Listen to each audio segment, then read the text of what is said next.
Hello everyone! You've got some data in your database and you want to get this data, to pull this data into BPPI. Let me show you how to do that very easily by using the BPPI bridge.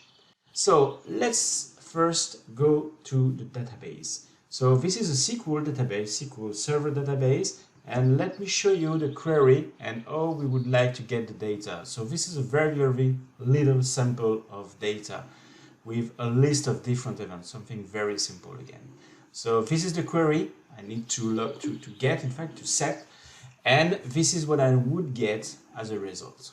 So let me now show you how to configure BPPI. So let's jump into the BPPI interface.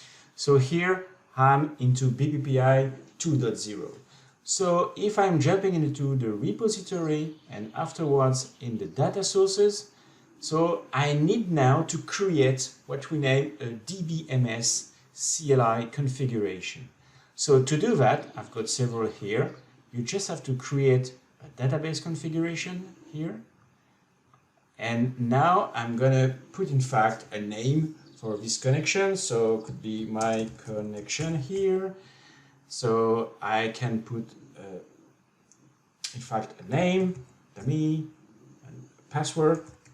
So in fact, at this stage, you can put whatever you want. That doesn't really matter here. Also the same, dummy. You can put everything you want. That doesn't matter at all. So dummy. And once you're happy with that, so in fact, you just need to create an entry into BPPI. You just save it. What is important is this token you'll get afterwards. Because when you create this new entry, you'll be able to get a token, and this token will be reused for the configuration later on. So now let's create this famous configuration I need to create for being able to run, in fact, at the bridge. So if I'm going into my notepad, so I need to create a configuration file which looks like this. So you've got several samples in GitHub, so don't hesitate to get this sample and to reuse them. So first of all, what's important is to specify the connection string. So you need to put there, in fact, your different information, how you can get connected to the database. Secondly, for the BPPI instance, the way, in fact, you will in fact be able to connect to the BPPI instance. So here I'm using a cloud instance, so you just have to put the URL, and here, as you can see, this is where you have to put the token. Remember, you have created this new entry into the repository, and now you get this token and you just can pass it at this level.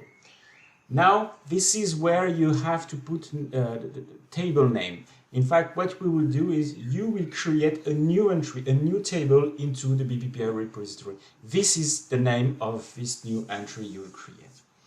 If you want to manage some to-dos, so in BPPI, this is also a way to automate a different set of operation, data operation, transformation. If you have created some to-dos, just put the list of the to-dos here and activate it by putting a yes at this stage.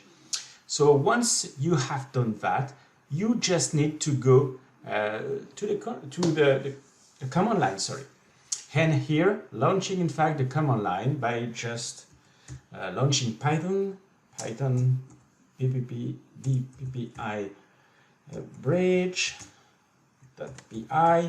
So you have to specify which kind of source you would like to use. In this case, the bridge will use an ODBC connectivity, and config file, you need here to specify the name of your configuration file you have just created.